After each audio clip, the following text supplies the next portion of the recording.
Milé sestry, milí bratia, milí prítomní, verím tomu, že Pána Boha oslavujeme piesňami, aj hovoreným slovom, aj na modlitbe. A tak cítim, že v rámci našej poobedňajšej pobožnosti by sme mali tiež niekoľko myšlienok povedať ešte na oslavu Božieho mena.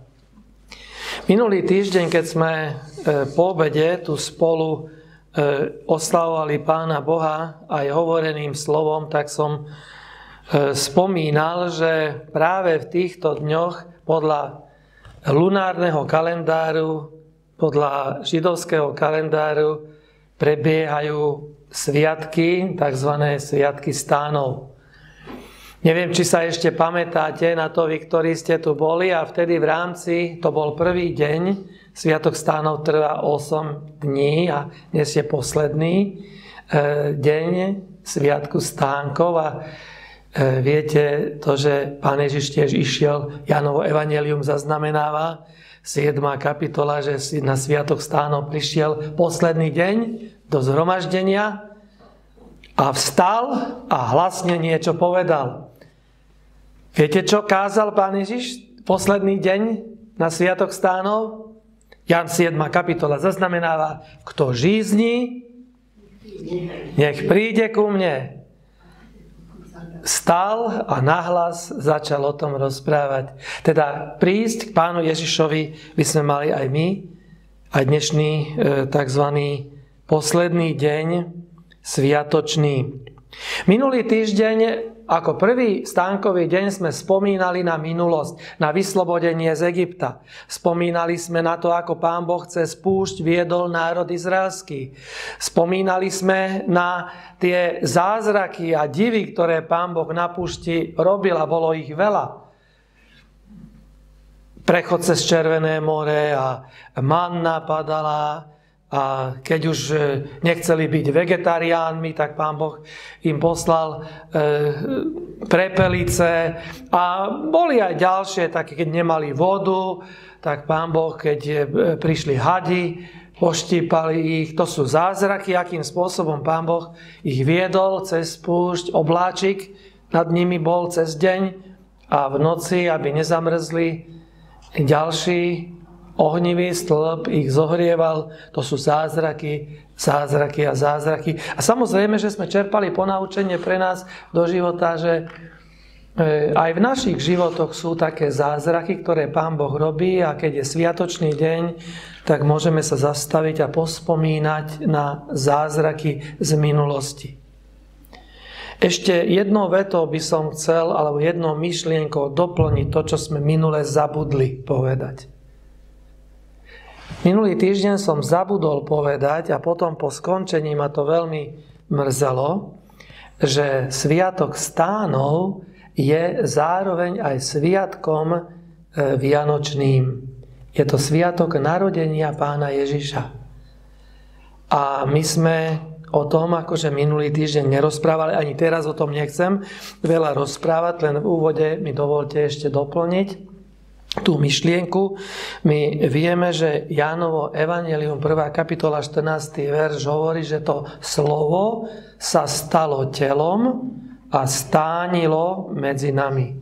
Slovo stánok vyjadruje vtelenie, odborne tomu hovoríme inkarnáciu Pána Ježiša, vlastne vtelenie, a viackrát Biblia to spomína, že stánok symbolizuje vždy naše telo. Možno spomínate na kázanie apoštola Pavla, ktorý 2. Korinťanom 5. kapitola 1. verš zaznamenáva tie slávne slova, že keby náš ten pozemský stánok bol zborený, máme stavenie od Boha pripravené. A Pavel myslí na stánok, na svoje telo. Keď zostárneme, keď ochorieme, keď nás pochovajú do zeme, keď toto všetko bude zničené, Boh pripravil pre nás nové telo, nový stánok. Teda je to sviatok stánov, ktorý pripomína aj vtelenie Ježiša Krista. Podobne rozpráva aj apoštol Peter, keď 2. Petrova epištola píše, 1. kapitola, že môj odchod už sa blíži a chcem odložiť svoj stánok Možno poznáte tie texty, nebudem listovať, ale to som chcel len dokázať, to, že Biblia na rôznych miestach používa slovo stánok na dokazovanie toho, že naše telo je prirovnané k stánku. Pretože naše pozemské telo je len ako stánok oproti staveniu mohutnej budove, ktorú dostaneme, keď príde Pán Ježiš druhýkrát na našu zem. Dnes nebudeme spomínať, pretože Sviatok stánov prvý deň je na to, aby sme spomínali, čo sme prežili s Pánom Bohom v minulosti. A tento nový, posledný deň, lebo 8. deň tiež mali mať zhromaždenie a ďaká Pánu Bohu, teraz je zázrak, že aj prvý bol sobotný deň, aj posledný je sobotný deň. Takže mi dovolte, aby som po obede vyhradil čas, ak budete mať trocha času, trpezlivosti so mňou. Teraz nebudeme spomínať na to, čo sme prežili s Pánom Bohom, ale budeme snívať o tom, že čo prežijeme s ním. Budeme hľadieť dopredu. Pretože každý sviatok má tieto dva rozmery. Ja rád pripomínam, že aj Večera Pánova má dva rozmery. Chlieb nám pripomína to, čo Ježiš urobil v minulosti, a keď bijeme kalich, tak spomíname, až spolu s ním budeme piť v kráľovstve, to znamená výhľad do budúcna. Takže dnes budeme nie snívať, teda hľadieť späť, ale pozerať dopredu a pozerať, čo vlastne na nás čaká. Dejiny sa blížia k záveru. Písmo sväté nám hovorí o znameniach doby konca, ktoré sa naplnili. A my môžeme každý deň v novinách sledovať, v správach, počuť nejaké nové znamenie, ktoré nám hovorí, že zase sme bližšie ku Kristovmu druhého príchodu. A my smieme to veriť, aj keď niekoho to dráždí, ale my máme taký text v Biblii, ktorý hovorí o tom, že mnohí z tých, ktorí tu sedia, neuvidia smrti, dokiaľ neuvidia prísť Ježiša Krista v sláve a doprovode nebeských anjelov. Ja verím tomu, je to Markovo evanjelium, 9. kapitola, ale aj u Matúša je to napísané. Ja verím tomu, že nás tu není až tak veľa, ale niektorí z nás, ktorí tu sedíme, nezomrieme. Možno nikdy nezomrieme. Nezomrieme do tej doby, pokiaľ neuvidíme prichádzať v sláve a v doprovode nášho Spasiteľa Ježiša Krista. Zjavenie Jána 8. kapitola, 1. verš hovorí o druhom príchode Ježiša Krista. To chcem považovať za taký dôležitý text k nášmu uvažovaniu. A keď otvorili 7. zapečatenú knihu, nastalo mlčanie na nebi ako za pol hodiny. Každá zapečatená kniha, ktorá je ich 7, ktorá je spomenutá v zjavení Jánovom, spomína na nejaké obdobie v cirkevných dejinách. Prvá zapečatená kniha, keď otvorili, tak Ján vidí, že prichádza nejaký biely kôň. A vlastne ten obraz symbolizuje určitý úsek z cirkevných dejín. Bielý kôň a ten, kto sedí na koni, symbolizuje vlastne prvý príchod Pána Ježiša a symbolizuje prvú etapu kresťanských dejinách. Potom prichádza, keď otvorili druhú zapečatenú knihu, červený kôň. A zase je to obraz, ktorý symbolizuje určitú etapu, možno 2., 3. storočie v kresťanských dejinách, keď za vieru ľudia museli krvou zaplatiť. Farba koňa už je červená. A potom prichádza čierny koň, zase ďalšie obdobie, plavý koň, zase ďalšie obdobie. Takže každá zapečatená kniha symbolizuje určitý úsek. Keď otvorili 6. zapečatenú knihu, tak tam bolo tiež niečo počuť, niečo vidieť.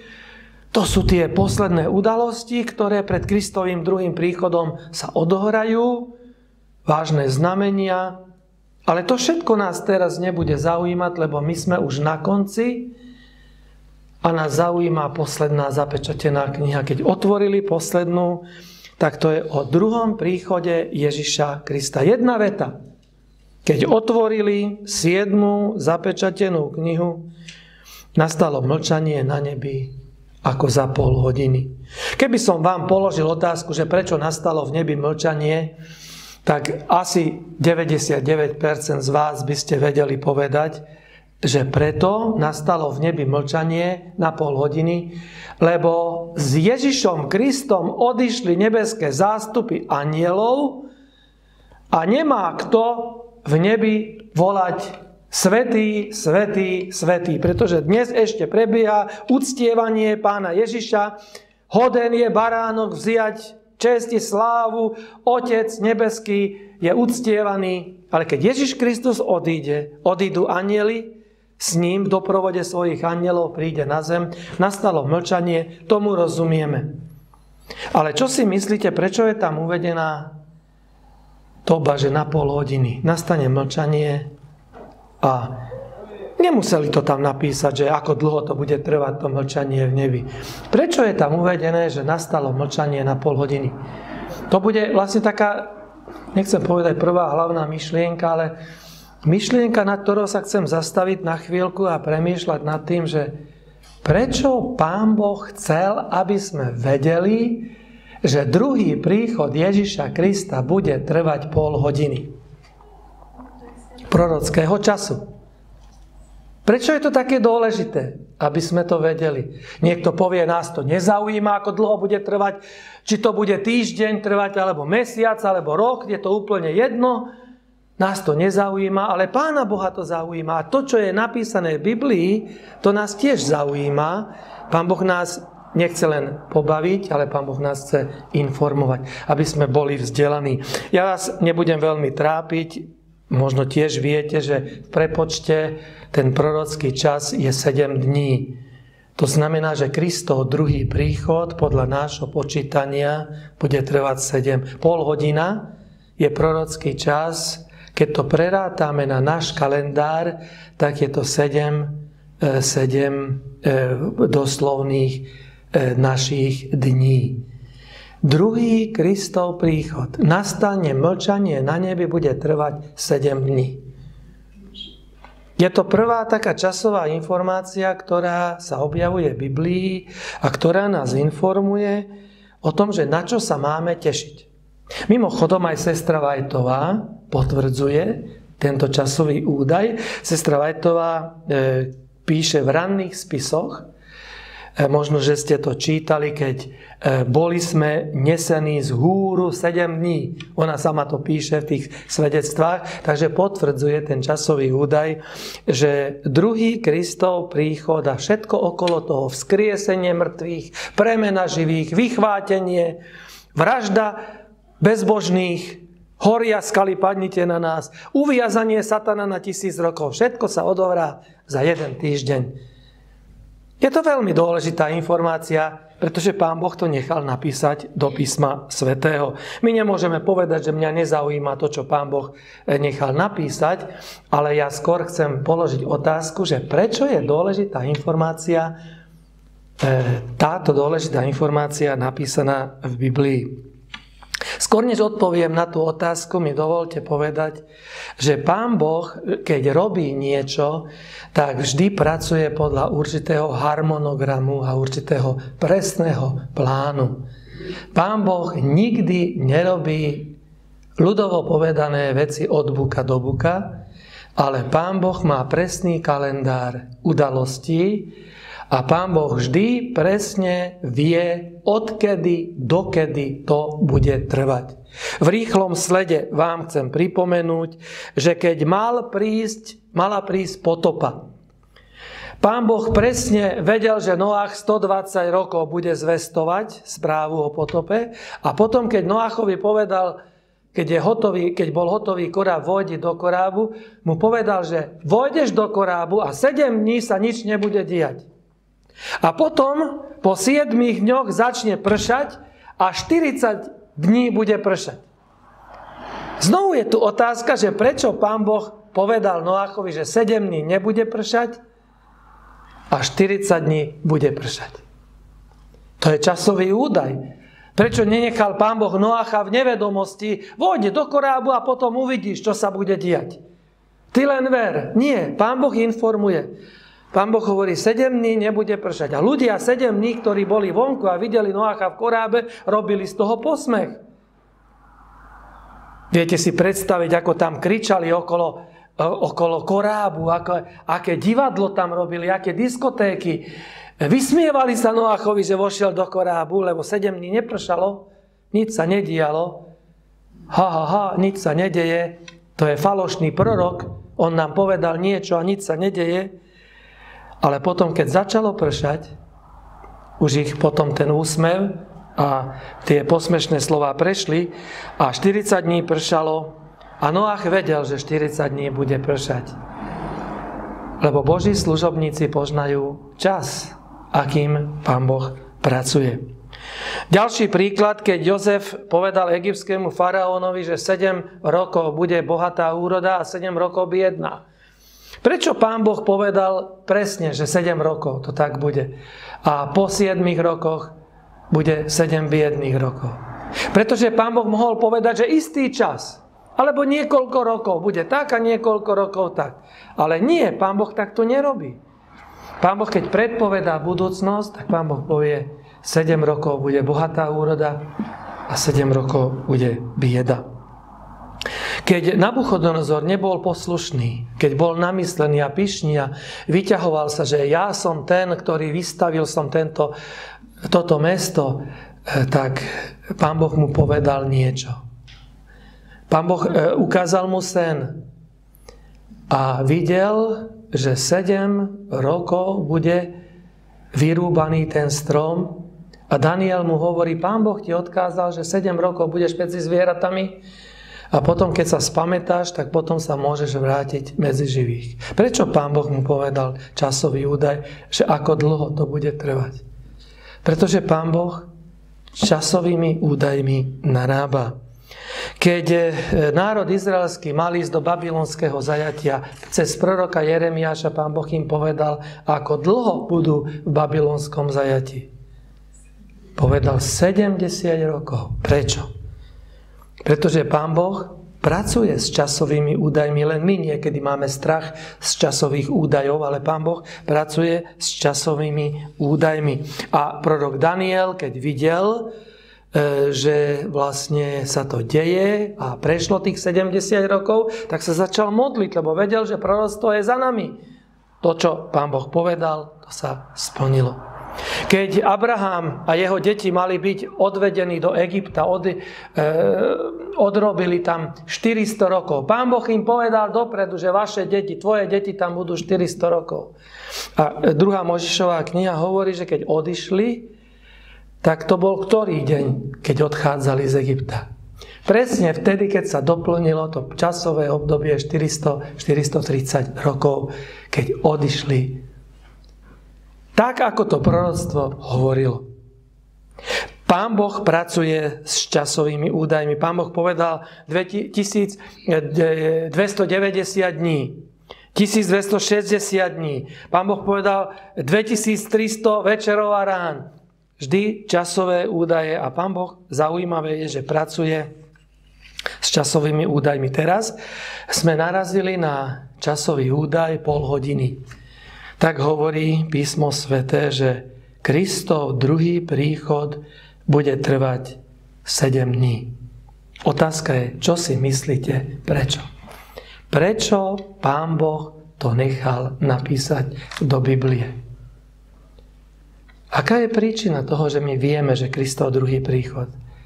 Jednoduchá príčina, možno, že to viete, možno len pripomeniem vám. Položím inú otázku.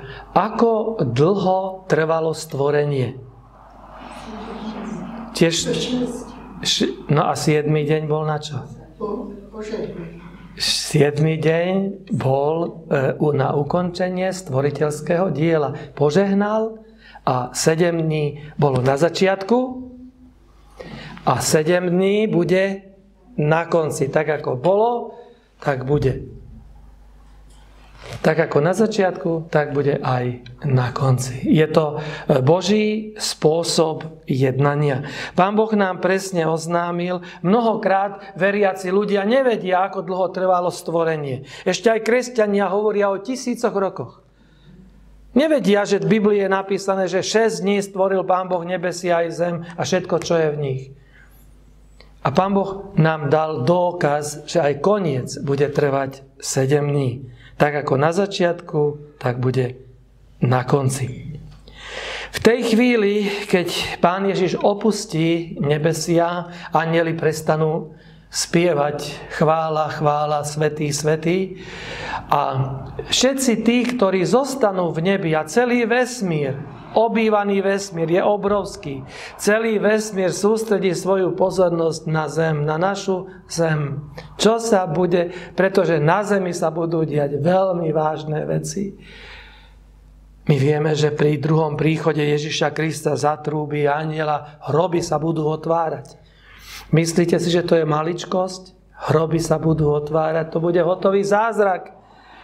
A my, keď máme sviatok stánov, tak máme myslieť, alebo snívať o budúcnosti. O tom, že sa stretneme s našimi rodičmi. Sa stretneme s tými, ktorých sme pochovali, ktorých sme milovali, ale ktorí už nie sú medzi nami. A ktorí tu žili, tu pracovali, tu sme ich pochovali a tu v tejto zemi očakávajú slávne ráno vzkriesenia a my na nich myslíme tiež. Samozrejme, niektorí ľudia myslia tak, že nosia do cintorín nejaké kvety a tak ďalej. Ale my máme na to sviatok stánov. My nemusíme ísť do cintorína a tam sviečky zapalovať a si uctiť pamiatku našich predkov, ale môžeme myslieť na našich priekopníkov, na našich predkov, ako tu žili a ako pracovali. Keď Ježiš príde, hroby sa otvoria a anjeli budú zhromažďovať svätých. Anjeli vlastne všetky budú poslaní, tak povedal Ježiš, Pán Ježiš Matúš 24, pošle svojich anjelov, aby zhromaždili vyvolených z jednej končiny zeme až po druhé ich končiny. My nemusíme mať strach, ako docestujeme niekde na nejaké miesto, ale anjeli nás dopravia. Anjeli nás budú zhromažďovať. A potom samozrejme, že my sami tiež budeme pri druhom príchode Ježiša premenení a spolu s nimi vychvátení v ústretí Pánovi do povetria. A tam sa stretneme s Pánom Ježišom a potom sa vydáme na cestu vesmírom. Ideme domov s Ježišom Kristom a samozrejme, že je dobré povedať to, že tá cesta hore bude trvať 7 dní. Kristov druhý príchod trvá 7 dní. A Ježiš Kristus musel prísť a musí sa priblížiť k našej planete a to tiež nebude sa diať jeden deň. Ale možno, že to bude 2 dní, možno 3 dní. Zemegula sa otočí okolo svojej osy, aby každé oko uvidelo, aj tých, ktorí sú v Austrálii, aby uvideli prichádzajúceho Ježiša Krista. Ešte mimochodom viete, odkiaľ príde Pán Ježiš? Z Oriónu. Oriónu príde. Oriónu príde Pán Ježiš. A je možné Orión vidieť každý rok? Každý mesiac? Nie. Len od septembra je možné. Už je vidieť Orión. Teda, aby Ježiš Kristus mohol prísť, tak nemôže prísť, prepáčte, v auguste, v júli, lebo Orión není vidieť v júli. A není možné vidieť, z Oriónu prichádza. Ale na jeseň už je vidieť. Sviatok stánov je aj výhľad do budúcna, ukazuje na Kristov druhý príchod a je to na jeseň. Ježiš Kristus príde z Oriónu a budeme hľadieť prichádzajúceho. Sestra Vajtová píše, že najprv malý obláčik sa objaví a potom sa to bude zväčšovať a zväčšovať a tie husté mračná sa budú ustupovať a odrazu slávu Ježiša Krista uvidíme. To bude trvať niekoľko dní. Toto už neviem dokázať s Vajtovou ani s Bibliou, ale to poviem, že ja si to tak predstavujem, ak vám to nebude vadiť, že to bude trvať 3 dní. Ježiš Kristus sa bude približovať 3 dní k našej planete. hroby sa otvoria, živí sa premenia a potom 3 dní sa budeme vrácať s Ježišom Kristom, lebo dohromady to bude 7 dní. 3 dní sa budeme vrácať s Ježišom. Tie obrovské vzdialenosti. Orion je ako vzdialený od nás, mladí to vedia, aj starší možno.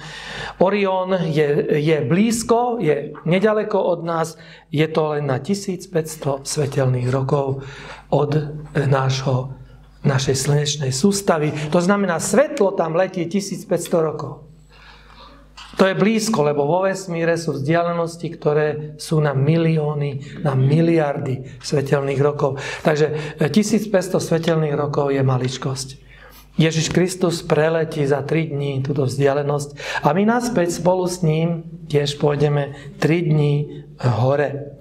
Samozrejme, že musíme premýšľať na malú chvíľu aj nad tým, že za 7 dní je aj jedna sobota. Čo budeme robiť sobotný deň? Večeru Pánov. A či bude Večeru Pánov? Či bude sobota v tých prvých 3 dňoch, keď bude Ježiš prichádzať, alebo v tých ďalších 2, keď budeme odchádzať z Ježiša. Keď budeme odchádzať. Takže naspäť pôjdeme 4 dní. Sem prišiel Pán Ježiš za 3 dní a naspäť pôjdeme 4 dní. A znovu mi dovolte povedať, že ja si to tak predstavujem, že skôr než vstúpime do neba, my musíme jeden deň stráviť niekde na inej planéte. Sa zastavíme s Ježišom na ceste domov a obyvatelia tej planéty nám pripravia nejaké pohostenie, nejakú veľkú sálu, kde prežijeme sobotu, kde Pán Ježiš bude prvýkrát nám kázať a budeme zacvičovať program, ako vstúpime do neba, lebo vstup do neba bude slávnostný ceremoniál. To nebude ako obyčajná svadba, keď je tu u nás na zemi obyčajná svadba, niekedy 2-3 týždne, mesiac, výbor, speváci sa pripravujú, ako kazateľ sa pripravuje, ako to vlastne tá svadba prebehne, to je len obyčajná svadba. A viete si predstaviť, čo to bude vstup do vesmíru, vstup do neba? Keď Ježiš Kristus nesie svoju nevestu, a ženích ide s nevestou, že to nebude pripravené, to nebude nacvičené, to si nevieme predstaviť, tak sa zastavíme na nejakej planéte a tam Pán Ježiš nás postaví do radu a nacvičíme vstup do neba. Bude to veľmi slávnostný ceremoniál. A možno položíte otázku, a v akom poradí vstúpime do neba? Ako to vlastne bude vyzerať? Samozrejme, že my vieme, že keď ten zástup už nacvičený, už nastúpený sa priblíži k bránam Orionu, tak to už píše Whiteová, že tam bude strážny anjel, ktorý zastaví celý zástup a hovorí: a vy ste kto? A čo tu chcete? A kam idete? A ten anjel, pravdepodobne Gabriel, ktorý bude stáť vedľa Ježiša Krista, bude odpovedať. A hovorí strážnemu, že toto je král slávy, náš spasiteľ a náš stvoriteľ. A ten anjel strážny sa pýta: a kto je ten král slávy? A kto je ten stvoriteľ? A kto je ten spasiteľ? A Whiteová píše, že ten anjel nie preto sa pýta, že nevie, kto je ten král slávy, ale píše preto, lebo chce, aby sa to ozývalo vesmírom. Ako ten prevádzajúci anjel odpovedá: to je náš Pán, to je náš stvoriteľ. A 3-krát za sebou sa opakuje tá otázka: a kto je ten král slávy? V žalmoch to nájdete tiež napísané, že to je náš Pán a to je náš stvoriteľ. Potom 3-krát ten anjel strážny povie: jeho poznám, jeho pustím, ale tam za ním ten zástup, to sú kto? A čo tu chcú? A znovu ten strážny anjel odpovedá, Zjavenie Jána 7. kapitola, hovorí: to sú tí, ktorí idú z veľkého súženia. To sú tí, ktorí oprali svoje rúcha v krvi baránka a preto sú oblečení a preto sú nastúpení a preto sú tu. A samozrejme, že ten slávnostný ceremoniál, tie brány, potom ten strážny anjel vydá povel: otvorte brány. Ženích prichádza. Ženích nesie nevestu domov. A v akom poradí budeme nastúpení? V akom poradí prestúpime brány nebies? To je samozrejme tiež niekedy otázka, možno na presvedčenie našich mozgových závitov. V akom poradí budeme stáť? Sestra Whiteová spomína, že najbližšie pri Ježišovi Kristovi budú tí, ktorí najviac urobili pre Ježiša Krista, ktorí najviac vytrpeli pre Ježiša Krista. A my vieme, že zjavenie Jána 14. kapitola hovorí, že to bude 144 000, ktorí dostali symbolické meno 144 000, ktorí budú aj považovaní za nevestu Ježiša Krista, ktorí budú sprevádzať Ježiša Krista vo vesmíre, kdekoľvek pôjde, ktorí budú s ním. 144 000 vykúpených, ktorí idú z veľkého súženia, ktorí prežili veľké súženie, ale obstáli v tých veľkých skúškach. Tí budú vedľa Ježiša Krista stáť. Preto keď dvaja učeníci alebo matka dvoch učeníkov chceli od Ježiša protekciu a povedali Ježišovi: Pane, daj, aby moji synovia sedeli vedľa teba po pravici a po lavici. Ježiš čo jej povedal? Nech sa stane podľa tvojej viery? Alebo Ježiš jej povedal: žena, nevieš, čo prosíš.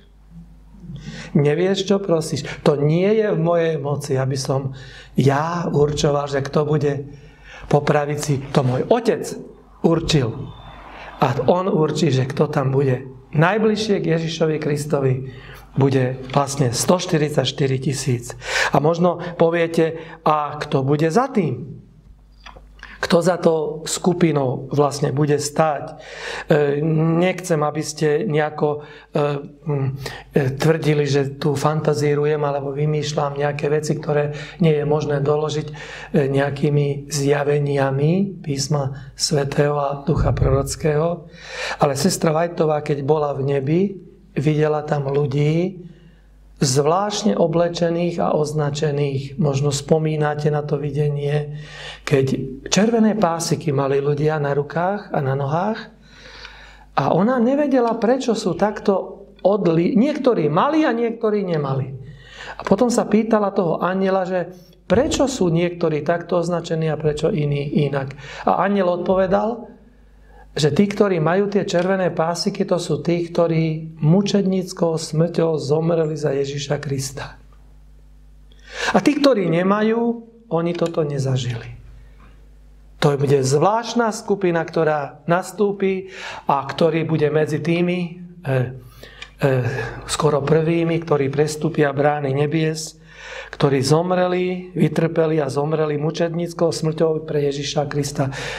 Možno poznáme aj niektoré mená takých ľudí, ktorí zomreli za vieru v Ježiša Krista, ako napríklad Ján Krstiteľ, alebo prorok Izaiáš, prorok Jeremiáš a Ján Hus a ďalší milióny, ktorí zomreli za Ježiša Krista. Za nimi budú stáť tí, ktorí veľa pracovali pre Ježiša Krista, ktorí veľa ľudí zachránili pre nebeské kráľovstvo. Oni budú tiež rozlíšení. To tiež spomína Ellen Goldwhiteová, keď videla v nebi, že niektorí ľudia mali koruny a v tých korunách boli hviezdy. A tiež sa pýtala na to, že tie hviezdy čo znamenajú, že prečo niekto má 10 hviezd a niektorý má 50 hviezd tej korune. A znovu dostala odpoveď, anjel jej povedal, že tie hviezdy sú podľa počtu zachránených ľudí. Koľko ľudí ten človek priviedol k Ježišovi Kristovi, koľko ľudí zachránil. Je to zaujímavé. Ja keď rozmýšľam nad tým, že apoštol Pavel koľko hviezd bude mať v tej svojej korune. Či sa to zmestí na jeho hlavu. Ja neviem, akože len rozmýšľam nad tým. Možno apoštol Pavel bude označený hviezdami podľa zborov, koľko zborov založil. Pretože chodil po Ázii a v Malej Ázii zakladal zbory a pracoval pre Krista.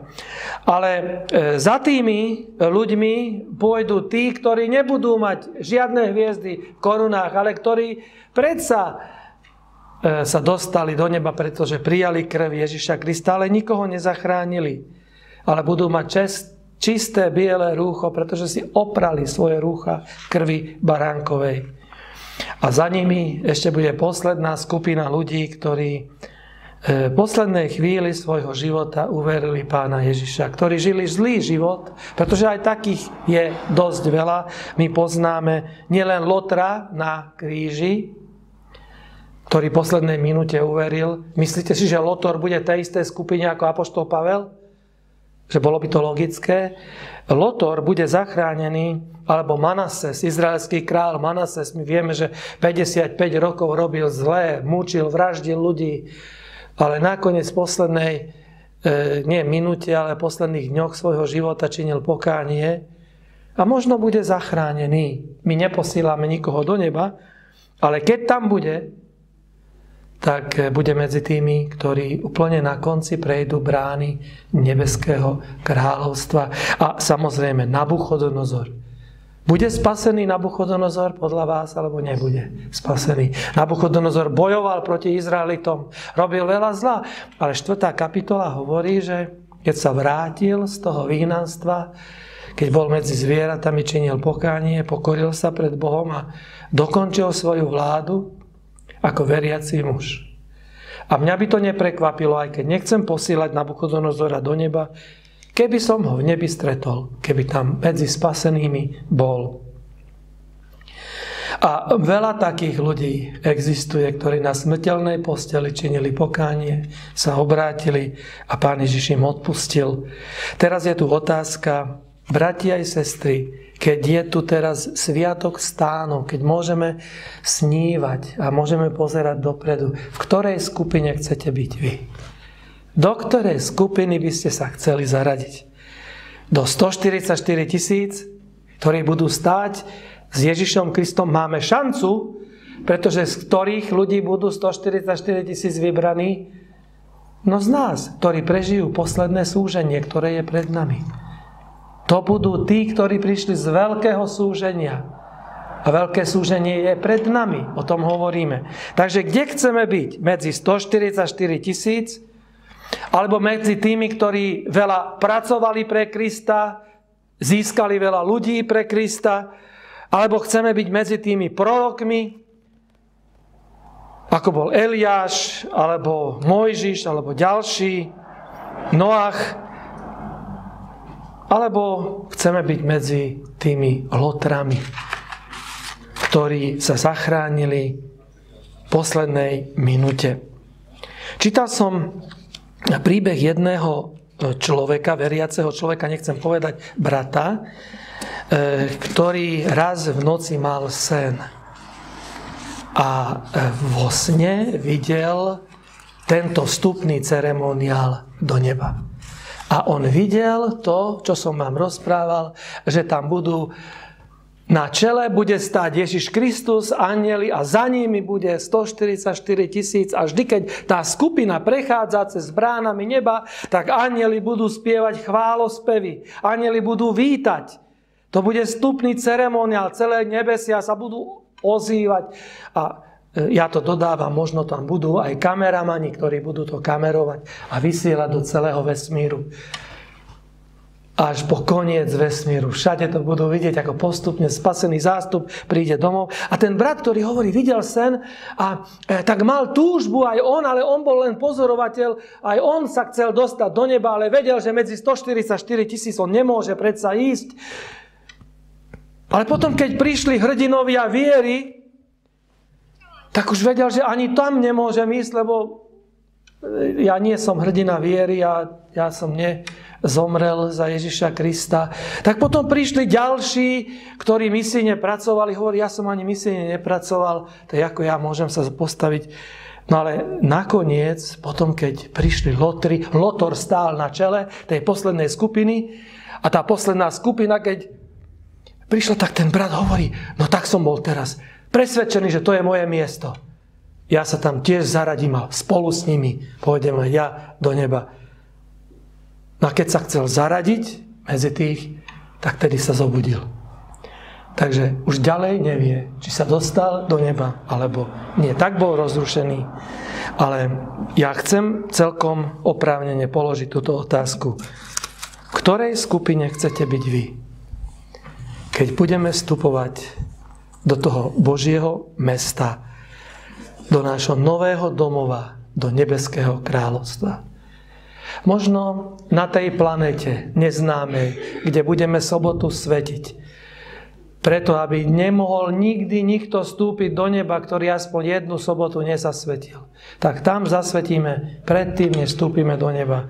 Jednu sobotu, ozajstnú sobotu, skutočnú sobotu, kde nebudeme už unavení, vyčerpaní, ale kde budeme počúvať kázanie Ježiša Krista.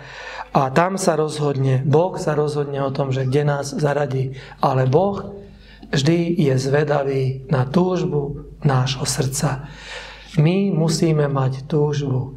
On ti dá žiadosti z tvojho srdca. Poznáte ten žalm? On ti dá žiadosti. To, čo ty túžiš. Čo to ty chceš, Pán Boh. A niekedy ja hovorím ľuďom, ktorí sú tak troška znechutení, niekedy počúvam takých ľudí, že ja už ani žiť nechcem. Hovorím, toto viac neopakuj. Toto viacej nepovedz. Pretože Pán Boh ti dá žiadosti tvojho srdca. Ty musíš povedať, ja chcem žiť. Ja chcem, ciele pred sebou treba dať. Ja chcem vždy pozitívne myslieť a je potrebné, aby sme pre seba vybrali nejaké miesto. Pane Bože, ja chcem byť medzi tými 144 000. Ja chcem byť medzi tými misionármi, ktorí veľa za teba urobili. Hrdinou viery, ako bol Mojžiš, Noach, Dávid, Samson a ďalší, ktorí sú hrdinovia viery. Židom 11. kapitola uvádza celý zoznam. Možno ešte posledná otázka, ak mi dáte toľko času, položím otázku, čo budeme robiť v nebi. Sviatok stánov je tu na to, aby sme premýšľali a uvažovali o tom, že viete si predstaviť, že celú večnosť budeme žiť a budeme unudení, nebudeme mať čo robiť. Čo budeme v nebi robiť? Zase, on ti dá žiadosti tvojho srdca.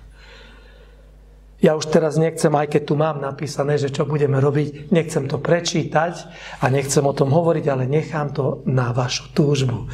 Čo by ste vy chceli robiť? Samozrejme, že poviem, že čo by sme mohli robiť v nebi. Napríklad môžeme chodiť ako doprovod s Ježišom Kristom. Môžeme chodiť, kde Ježiš Kristus pôjde na koniec vesmíru, na hociktorú planétu, na hociktorú galaxiu. My môžeme ísť s Ježišom. Môžeme byť medzi tými, nechcem povedať ministrami, ale medzi tými anielmi, ktorí teraz, keď prezident Spojených štátov ide do sveta, tak bere manželku so sebou. A Pán Ježiš, keď pôjde, tak tiež zobere svoju nevestu so sebou. My môžeme byť nevestou Ježiša Krista, ale nie všetci budú chodiť. Vajtová hovorí, že len 144 000 bude s nimi chodiť. Kdekoľvek pôjde vo vesmíre. To bude slávna skupina spasených, zachránených. Budú niektorí takí, ktorí budú pracovať na roli. Budú sadiť, orať, sadiť stromy. Nebude to ťažká práca, aká je dnes sadiť v záhrade, ale ak človek má rád tú prácu, budeme stavať domy. Nebude to ťažká práca, tak ako dnes tu na zemi. Lebo dnes je to ťažká práca, musíte mať financie, musíte mať ľudí, poslušných robotníkov, stroje. Tam toto bude iná stavba, ale my môžeme sa zaradiť, do ktorej skupiny chceme a Pán plní žiadosti tvojho srdca. Moje prianie je, aby každý z nás našiel tam dobré zamestnanie. Že keď sa tam stretneme a keď prídeme na návštevu a budem sa pýtať sestra alebo brat, a čo ty tu robíš? Aby ste povedali, ja som taký šťastný, ja som spokojný s tou prácou, ktorú tu robím. Pozri sa, akú stavbu som urobil, alebo staviam pre ľudí, alebo ja strážim, alebo možno niekto nám povie, vieš, ja som učiteľ, ja robím prednášky. A ja tam chodiť budem na planétach a budem obyvateľom vesmíru vysvetľovať, aký hrozný život bol život v hriechu. Že aké to bolo hrozné, keď sme museli lekárovi utekať s nejakou chorobou, alebo keď sme museli pochovávať svojich milých, že aké to bolo hrozné. Keď nás niečo bolelo, keď nás niekto ohováral, keď niekto nás bil, aké hrozné to bolo. A bude niekto chodiť a robiť prednášky, informovať vesmír. Každý bude nejako zamestnaný a moje prianie je, aby sme aj tento sviatočný deň využili správne, aby sme snívali o tom našom novom domove, aby sme mysleli na druhý príchod Ježiša Krista, na vstupný ceremoniál, na naše zaradenie pri vstupe do neba a aby sme mysleli aj na našu prácu v nebi. Moje prianie je, aby ste na to mysleli a aby ste na to nikdy nezabudli. Amen.